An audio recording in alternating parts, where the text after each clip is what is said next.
Bukan ijazahmu apa. Bukan adu ijazah sekarang ini, bukan. Adu keterampilan. Adu skill. Adu kompetensi. Sekarang ke Bu nih, Bu R. Saya tuh selalu penasaran, Bu. Sebenarnya kalau kita pengen tahu seseorang ini, siapapun lah, bukan hanya Pak Joko Widodo ya, seseorang ini sebenarnya alumni UGM atau bukan, itu cara paling tepat mengetahuinya itu gimana, Bu? Cara paling tepat adalah orang tersebut menunjukkan ijazahnya kepada kita. Di orang tersebut yang menunjukkan ijazah tersebut. Karena ijazahnya ada pada orang itu. Ada orang tersebut. Oke, gini Bu, ini hipotetis ya, atau pengandaian. Kalau ada orang, saya pengen tahu nih dia alumni UGM atau bukan, tapi dia nggak mau menunjukkan ijazahnya. Sejauh mana UGM bisa membantu atau bisa mengklarifikasi itu? UGM dalam hal ini tidak akan bisa untuk memberikan mengklarifikasi karena apa? Memang harus orang tersebut yang harus memiliki ijazah, dan kemudian kalau misalnya saya ingin tahu nih orang ini alumni atau bukan, kita terbentur pada peraturan. Kita tidak bisa menunjukkan data pribadi kepada orang yang itu tidak relevan dengan mereka yang memiliki ijazah tersebut. Baik. Ini kemungkinan ini ada podcast kemarin tuh, kenapa bisa podcast tiba-tiba ditelepon si Jokowi tuh nelfon si Pratikno, bikin dong lawan dong, ada perlawanan podcast kita dong, masa nggak ada terus? Kemungkinan ya, ini kemungkinan ya. Bukan, loh, kok podcastnya begitu? Bisa-bisa disuruh sama Jokowi. Iya. Kok kita nggak ada, gimana perlawanannya? Dikasihlah perlawanan, makin runyam. Betul. Bayangin aja podcastnya ruangannya gelap banget. Udah itu hostnya. Kemungkinan, seandainya. Itu aja bahasa. Coba kita simak. Itu semuanya podcast dia itu palsu, keterangan palsu tuh. Itu pembohongan publik. Bisa dilapor lagi kalian. Dia hati-hati. Harus terbukti. Bisa. Tuh, sedangkan kita benar aja dilaporin. Data-data kita kan mungkin terbuka. Mereka datanya hanya duduk doang, narasi semua, nggak ada bukti, kertas lembar pun. Memang Jokowi lulus tahun 85. Ketunjuk dong. Ini gitu doang. Jokowi bilang hebat pembangunan, tidasmu pembangunan. Utang 8.000 triliun kasih lo Pak Prabowo jadi ditiban ke situ loh, bener. Iya. Saya minta maaf ya, saya membaca bolak-balik, mencoba melihat bolak-balik lagi. Untuk statement yang terakhir ini, pihak rektoriat tidak pernah menunjukkan dokumen ijazahnya, fotokopinya atau sejenisnya, karena legalisir pasti ada disimpan satu di dalamnya. Legalisirnya seperti apa ini ya, mestinya pada saat buat statement Jokowi itu adalah lulusan UGM, lulusan tahun sekian, ini loh ijazahnya. Itu nggak ada ya. Berarti ini tidak berdasarkan dokumen otentiknya yang menyatakan bahwa itu ada, meskipun pada saat ada itu karena ijazah dikeluarkan hanya untuk yang bersangkutan. Yang arsipnya itu ditunjukkan loh mestinya gitu, atau fotokopi yang dilegalisirnya. Yang kedua, kalau kita baca dari Kepolisian Republik Indonesia, hasilnya juga sama, membuat pernyataan-pernyataan dikatakan itu asli dan seterusnya, tapi tidak menunjukkan ijazah aslinya. Jadi dua instansi yang memeriksa yang ini, dua-duanya tidak pernah menunjukkan ijazah aslinya Jokowi itu yang mana gitu. Di rektoriat tadi, yang saya baca statement Ibu Rektor itu ternyata juga nggak menunjukkan sama sekali. Ini kan dunia akademik, dunia ilmiah, kan mestinya cukup aja kalau misalnya karena ijazah dikeluarkan hanya satu, maka arsip atau sebut saja itu namanya adalah fotokopi yang dilegalisir dan seterusnya, mestinya ada di situ. Ini loh fotokopi yang dilegalisir. Itu nggak ada sama sekali. Nah, yang jadi pertanyaan saya adalah sebagai pengkaji ini, kemarin dulu sudah pernah saya membuat pandangan juga terkait dengan masalah ini adalah, jadi dua-duanya itu berlandaskan pada tidak pada dokumen aslinya. Kalau tidak berdasarkan dokumen aslinya, menurut pendapat saya tetap diragukan ya. Kalau tadi ada fotokopi legalisir, ada dokumen aslinya, nilai ada dokumen aslinya, ditunjukkan begitu, publik barangkali statement seorang akademisi rektor adalah berdasarkan fakta ilmiah yang ada dokumennya. Prof. Karena ini tidak ada, saya kira kalau yang lain juga akan mempersoalkan ya wajar juga. Ini benar atau tidak? Nah, sekarang pertanyaannya, terlapor juga sama juga begitu. Ini benar atau tidak? Malah justru dianggap sebagai membuat pernyataan yang memprosesnya. Tapi sebenarnya tidak perlu khawatir karena tetap aja di pengadilan nanti atau di kepolisian harus ada dokumen aslinya. Ya, kalau nggak ada dokumen aslinya berarti nggak ada bandingannya bahwa itu asli atau tidak. Nah, teman-teman, kembali lagi di channel ini. Jangan lupa subscribe dan komen supaya tidak ketinggalan informasi-informasi lebih lanjut, berita-berita terbaru, serta lanjutan-lanjutan dari berita yang sudah kita informasikan. Nah, teman-teman, dalam video tersebut di mana rakyat menuntun bukti apakah ijazah Pak Jokowi ini asli atau tidak. Nah, di sini selama hampir 5 jam lamanya Roy Suryo menjalani pemeriksaan di Polda Metro Jaya pada Kamis tanggal 15 Mei 2025. Di situ dia mengatakan bahwa dia sudah menjawab sekitar 26 pertanyaan kata mantan anggota DPR Komisi Republik Indonesia itu kepada media. Usai memenuhi panggilan polisi untuk memberikan klarifikasi. Pelapornya yang saya baca tadi adalah IR Haji Joko Widodo, tapi lucunya tidak ada telapornya. Sekali lagi ya, tidak ada nama terlapor. Roy mengatakan pernyataan yang dijawabnya hanya seputar riwayat hidupnya dan mengatakan tidak meladeni pernyataan yang di luar konteks undangan pemeriksaan. Di situ juga selain Roy, Tifozia Tizuma atau yang dikenal sebagai DR Tiva juga memenuhi undangan klarifikasi Polda Metro Jaya. Di situ DR Tiva mengatakan sampai dirinya selesai diperiksa, ia tidak dapat menjelaskan dari penyidik mengenai peristiwa-peristiwa yang dilaporkan terlampor pada 26 Maret 2025 di Jakarta Selatan, seperti yang tercantum dalam cadangan klarifikasi.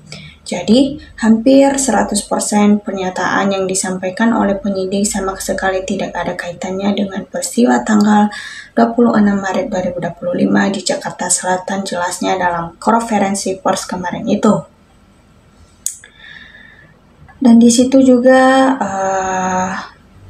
pada 30 April, Joko Widodo bersama kuasa hukumnya mendatangi Polda Metro Jaya untuk melaporkan tunjangan ijazah palsu terhadapnya.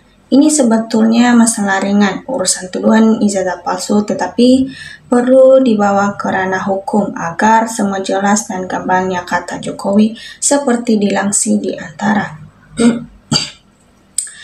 Kuasa hukum Joko Widodo Yaakob Hasibuan mengatakan laporan kepolisian dilakukan karena Presiden Indonesia ke-7 tersebut menilai tuduhan ijazah palsu adalah fitnah. Yakin juga menyebut ada sejumlah bukti dan nama-nama yang diserahkan ke penyidik. Ada 24 video, 24 objek yang sudah Pak Jokowi laporkan juga, yaitu diduga dilakukan oleh beberapa pihak. Mungkin insinya kalau boleh disampaikan RS, ST, dan Insial K, katanya di situ waktu diwawancara. Desakan agar Jokowi memperlihatkan ijazah asli sarjana kehutanan keluaran UGM atau Universitas Gadjah Mada ini menguat, menyusul analisis ahli forensik digital Resmo Sayanipar yang mempertanyakan kejanggalan skripsi Jokowi pada tahun 1985 yang menjadi persyaratan kelulusan sarjana. Rismo antara lain mempertahankan penggunaan huruf jenis time name woman yang baru ada di aplikasi Microsoft Word yang menggunakan Windows 31 pada 1992. Ia juga mempersoalkan tidak adanya lembar pengesahan dari dosen penguji Jokowi serta nama pedosen yang menguji. Bersama dengan Roy Suryo, DR Tiva, Rismo juga menandatangani Universitas Gadjah Mada pada tanggal 15 April lalu. 3 alumni UGM ini bersama dengan ratusan orang lainnya mempertanyakan keaslian skripsi dan ijazah Jokowi ini. Di situ perjalanan kasus dugaan ijazah palsu Jokowi, tapi sebenarnya pangkal kegaduhan ini sudah mulai naik ke permukaan sejak 6 tahun lalu. Namun di bulan Januari pada 2019 menjelang pemilihan presiden, Seorang lelaki bernama Umar Khalid Haradab ditangkap polisi karena unggahannya di Facebook. UKH mengunggah berita bohong terkait dokumen palsu di dalam akun Facebook miliknya itu dengan kata Kepala Biro Penerangan Masyarakat Mabes Polri saat itu, Brigadir Jenderal Dedi Prasetyo, seperti dikutip pada 20 Januari 2019 silam. Kabar bohong yang dimaksud adalah pernyataan soal ijazah SMA Jokowi yang dianggapnya palsu karena di situ tertulis Jokowi lulus dari SMA Surakarta pada tahun 1980. Sementara sekolah itu menurutnya baru berdiri pada 1986. Jadi ada perbedaan 2 tahun. Apakah itu benar-benar asli atau rekayasa palsu saja? Kepala SMA 6 Surakarta 2015 sampai 2020 menjelaskan SMA Negeri 6 Surakarta dulunya bernama Sekolah Menengah Pembangunan Persiapan atau yang disebut singkatannya SMPP yang menerima murid angkatan pertama baru tahun 1979 termaksud di dalamnya Jokowi. Pada 1985, SMPP berubah nama menjadi Sekolah Menengah Utama Tingkat Atas, lalu berubah menjadi SMA Negeri 6 Surakarta.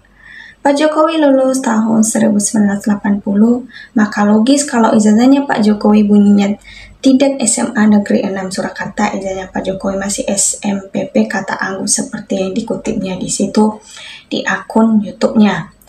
Umur ditangkap namun tidak ditahan dan hanya diharuskan wajib lapor, katanya di situ. Pada 2022 muncul nama Bambang Tri Mulyono yang membuat buku berjudul Jokowi Undercover, 2 lelaki berijazah palsu. Buku berisi 223 halaman ini berisi sejumlah tuduhan terhadap riwayat pendidikan Pak Jokowi berdasarkan kesaksian orang-orang dekat Jokowi yang dinilainya di situ berbohong atau membela Pak Jokowi. Selain itu, Bambang juga menganalisis sejumlah foto-foto Jokowi di masa lalu, termasuk foto ijazahnya. Ia menuding Jokowi memakai ijazah palsu saat mendaftarkan diri pada Pilpres 2019, kemudian mengunggah Jokowi ke Pengadilan Negeri Jakarta Pusat dengan pasal pembuatan melawan hukum. Tetapi di tengah persidangan yang sedang berjalan, kuasa hukum Bambang mencabut gugatan itu karena kliennya dikenakan status tersangka untuk kasus lain yang menyangkut ujaran kebencian. Sehingga 2 tahun setelahnya pada 2024 Ketua Tim Pembela Ulama dan Aktivis atau TPUA Enggi Surjana menggugat Jokowi karena dugaan penggunaan ijazah S1 palsu ke Pengadilan Negeri Jakarta Pusat. Tapi majelis hakim menyatakan gugatan tersebut tidak bisa diterima karena alasan kewenangan. Sehingga yang terbaru kini tengah bergulir di Pengadilan Negeri Solo, gugatan dari Muhammad Taufik. Pengacara asal Solo itu mengunggah Jokowi, KPU Kota Solo, SMA Negeri 6 Surakarta, dan Universitas Gadjah Mada atas tuduhan ijazah palsu SMA dan S1 Pak Jokowi ini. Jika palsu, apa arti dan dampaknya bagi kita? Ahli hukum tata negara di Universitas Andalas Ferry Amya menyebut pemilihan ijazah palsu Jokowi ini termasuk jika nantinya terbukti palsu tidak berdampak secara ketenaga kerjaan, artinya tidak akan mengubah apapun yang diputuskan selama pemerintahan Joko Widodo. Tetapi aspek pidana akan sangat kuat, baik itu kepada Jokowi maupun penyelenggaraan pemilu, karena bukan tidak melakukan, ada upaya sengaja melakukan penipuan besar-besaran dalam proses penyelenggaraan demokrasi, kata Ferry di situ. Bagaimana menurut kalian teman-teman mengenai tentang ijazah Pak Jokowi ini? Coba berikan tanggapannya di kolom komentar.